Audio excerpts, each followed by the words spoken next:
my wonderful sisters. It's a pleasure to be here. And what brings me joy is the ability to communicate to each of you all and to be intentional about my own self-reflection and growth. I think every day we also just contemplate on who we are and what makes us better than how we were yesterday. So I like to start off by saying the absence of war does not mean the presence of peace, nor does the presence of peace means the absence of war. Um, and the absence of war and it means the presence of war, peace, sorry, means the absence of war and atrocities. Sorry, I just got my tongue tied a bit. Because a lot of times many persons mistake the absence of physical war and atrocities for peace. And they look at geographical locations that have the presence of some types of physical altercations and wars and so forth as meaning there is no peace within that geographical location. And understanding, how we define peace will be critical in the process of creating conflict transformation and peace building. As Tam said, she's a bit under the weather. I think it's something on my end too. Our country is presently going through some form of civil unrest amidst COVID. So that has us all, in a certain mental state. So peace can be defined from two perspectives, and I'll quickly run through this because I know one of my fellow ambassadors did something on peace a few weeks ago. Peace journalism, I think it was Kirti, so she would have covered some of these areas. But peace can be defined from two perspectives. Positive peace is a way of perceiving peace as the presence or existence of positive aspects. So once persons see positive things occurring within their environment or within their society, to them there is a high level of peace. And negative peace is a way of perceiving peace as the absence of something. So when something is lacking, and that something could first be internally, then there is an aspect of negative peace in place. So, for instance, positive peace, we might think about gender equity, social justice, respect for human rights, democratic governance, positive democratic governance, economic, political, cultural, religious, and social freedoms, spiritual awareness in our own way that we define spirituality, environmental sustainability, where the environment in all its aspects is kept intact, and fair distribution of human and non-human resources, including the recognition of our identities, our cultural and religious practices, our ethnic and tribal and racial diversity. So those are some of the things that comes to mind when we think about positive peace. Um, and the state of peace also excludes structural and hidden violence from within society. So when we think about negative peace, we could speak about um, the absence of things like um, tension, the absence of famine or hunger, the absence of disputes and conflicts when we think about negative peace. So, in essence, once these things are being manifested or expressed, then in many people's mind, peace is not in existence. So, thereby, that's a form of negative peace that is taking place. And in our understanding of peace, because you have to understand what peace is and how it's defined in your own terms before we can really address conflict. Because if we're only seeing light, we will never understand what darkness looks like. So, and everyone will define light differently. So, peace is also relative and is defined by each person's individual experience, their cultural experience, their societal experience, and thereby their person's understanding of peace will be relative and it will be different to every other person's experience of peace. Um, so each person needs to understand and define their own context and their own definition of what peace means to them as an individual. And when we understand that, then we're able now to match it up to certain things in our lives and in our communities that go against this. So we will realize, there's a conflict here, there's a conflict there, and conflict has been given a bad name, but conflict is really creative, it's innovative, and it's a grand opportunity to develop sustainability within society if we understand how to address those conflicts in a positive and healthy manner. So let me move on here. Um, and no state of peace is permanent, hence they say no condition is permanent, right? So peace is an inclusive way of life.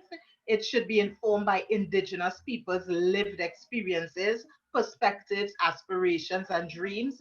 Therefore, in defining the meaning of peace and developing both local and global bridges of peace, spaces must be provided to hear the voices of women and girls, men and boys, the elderly, the physically challenged, the politicians, church leaders, community leaders, NGO workers, peace and human rights activists, environmentalists. Everybody must be included in that process in defining the meaning of peace and developing bridges of peace. So in our understanding of peace, it must also look at the aspect that peace is not just about having, it's also about being, because peace is a state of being. And even in the presence of war and chaos and everything else, when we have a state of peace, which is a state of being, then our internal self will not be disrupted to feed into what is happening externally. So there are different states and levels of peace. For example, complete or ideal peace, relative peace, and peacelessness. And each level is not static but dynamic. So living peace is like a pendulum. There are low and there are high moments. So someone should not be in a place of mind where they may be feeling a bit concerned about a specific thing and they may be telling themselves, well, I have no peace. No, peace is, is not linear. It's, it's not this one um direct way that you have to feel this way every time. um and it's, you have your lows and you have your highs, but you're in that place of peace based on your experience. So when we understand or define or gain our own definition of peace, we're able to understand certain constructs of violence so that we can have a marker on how to really address. So we have chronic violence, which is violence that is systematic, self-reproducing, and long-term in nature because of its multifaceted and persistent nature. The social and political trends associated with chronic violence become naturalized and may be perceived as normal. So, what this basically says, chronic violence is the normalization of violence within our homes, within our own personal psyche and philosophy, within the community, and within the wider society. So, when violence is normalized, it becomes chronic violence within our society. And we have that structural violence, which refers to systematic ways in which social structures harm or otherwise disadvantage individuals. Structural violence is subtle, often invisible, and often has no one specific person who can or will be held responsible. It refers to a form of violence where social structures or social institutions may harm people by preventing them from meeting their basic needs. And if we look at the world today, each one of us here on this call can identify with some aspects of structural violence, which act as a barrier to the advancement of women and girls and also men and boys. It acts as a barrier against the advancement of indigenous people. It acts as a barrier um, for the advancement of people of color. It acts as a barrier, in certain persons from social classes in reaching and attaining their goals. And then we have that aspect of economic violence, which refers to the intentional use of physical force or power, threatened or actual, that may result in maldevelopment and deprivation, causing psychological harm, injury, or death. Because when you are deprived economically, you're unable to sustain yourself in accessing certain type of care and certain needs for yourself and your family. Then we have that lateral violence, which is displaced violence directed against one's peers rather than one's true adversaries. So this construct is used often in explaining minority on minority violence in developed nations or members of low status ethnic minority groups who face greater stresses. So what this does, and it also happens within the home, when violence is expressed against someone in a vulnerable position and that person is unable to express their displeasure towards the person who is acting out the violence against them, they become lateral with violence. So they begin to express violence against their peers, their fellow family members, their colleagues, their co-workers, other community actors, and even act out violence upon their own ethnic group. And then we have, of course, climate or environmental violence, which refers to violence that ensues based on environmental conditions or that irreparably impact climate conditions. Could refer to violence that occurs to humans or to the planet or animal life or to the natural environment. We can identify to the environmental injustice that is occurring across the globe, and COVID has in some way allowed the environment to breathe for a few hours and weeks.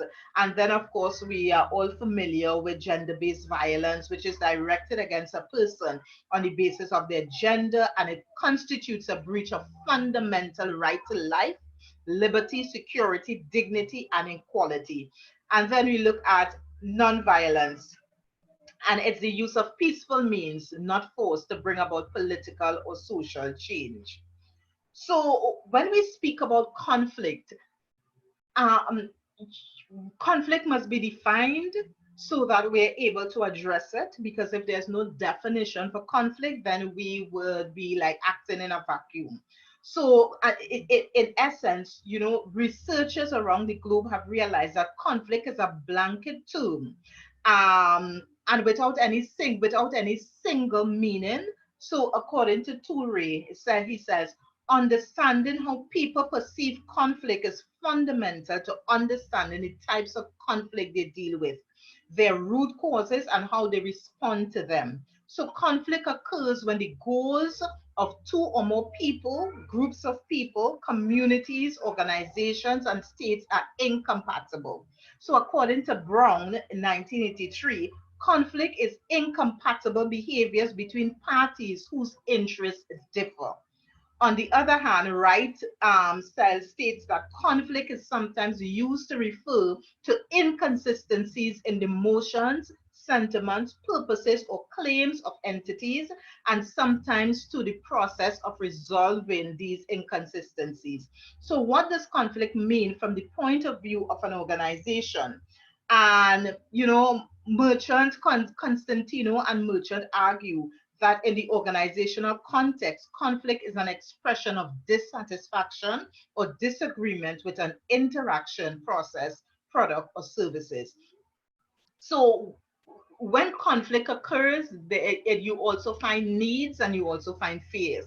You find that both parties have something that they are not aligning with, and thereby, in looking at that, those interactions and manifestations, then the persons who are involved in addressing or changing or transforming the conflict will be able to identify what type of conflict is being manifested.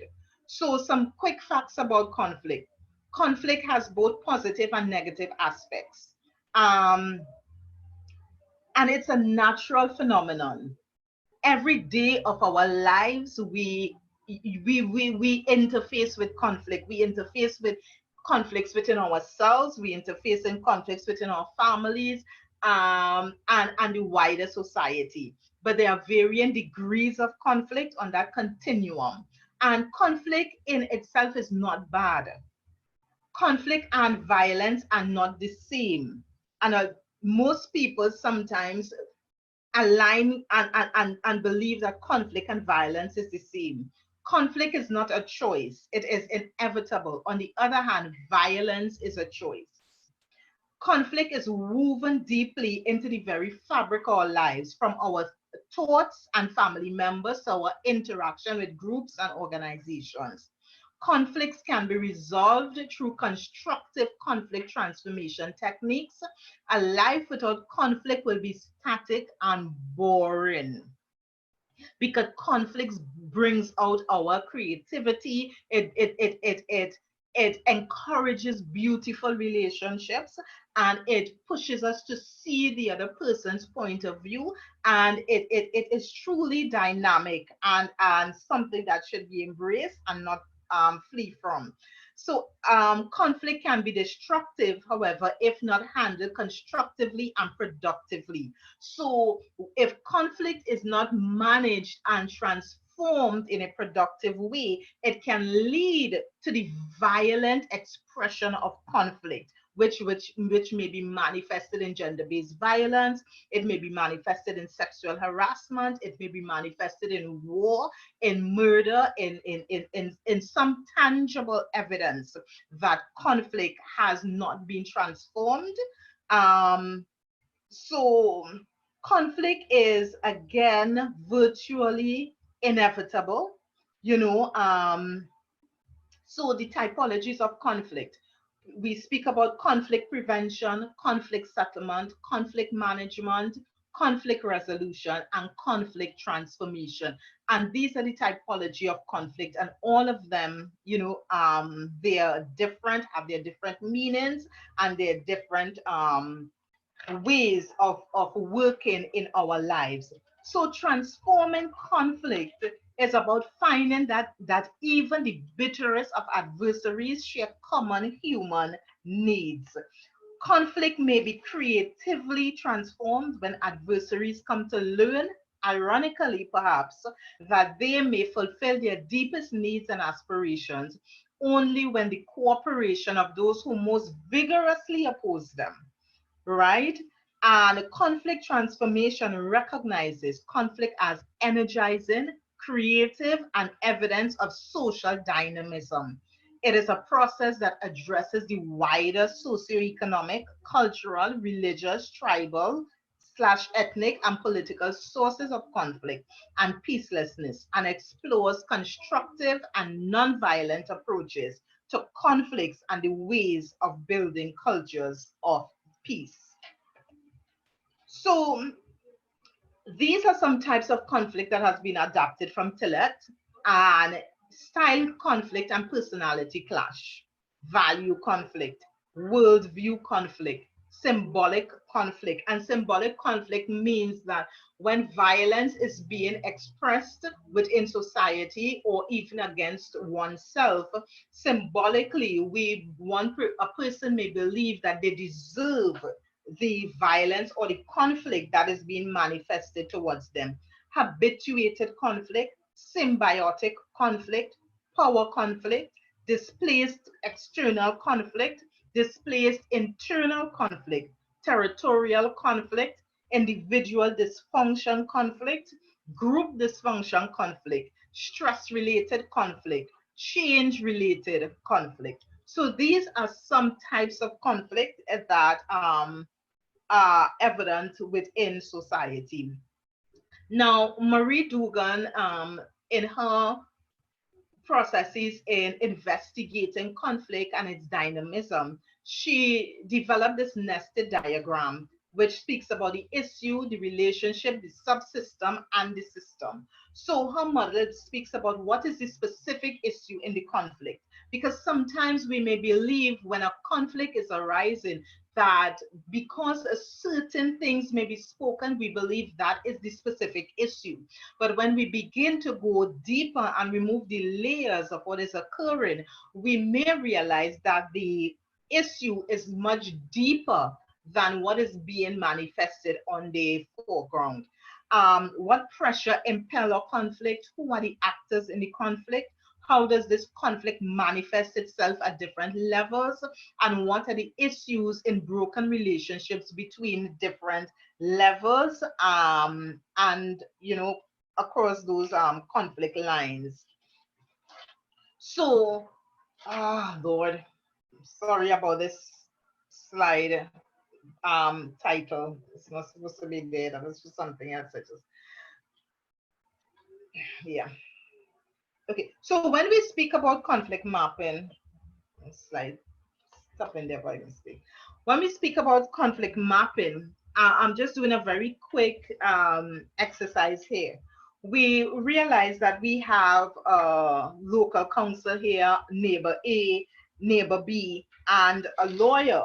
So for instance, example, in a street, there are two neighboring houses. Neighbor A and neighbor B are separated by a hedge. Um, Neighbor A feels that the hedge is too tall and feels aggrieved that neighbor B will not cut it. Neighbor B likes the level of privacy that the hedge provides and refuses to cut it. Neighbor B also has dogs, which are kept in the garden by the hedge. The trees are in neighbor B's garden, and neighbor A has approached the local council about the difficulty. Neighbor B has approached a lawyer about the difficulty. So, first of all, when we look at conflict, we have to establish the actors in the conflict.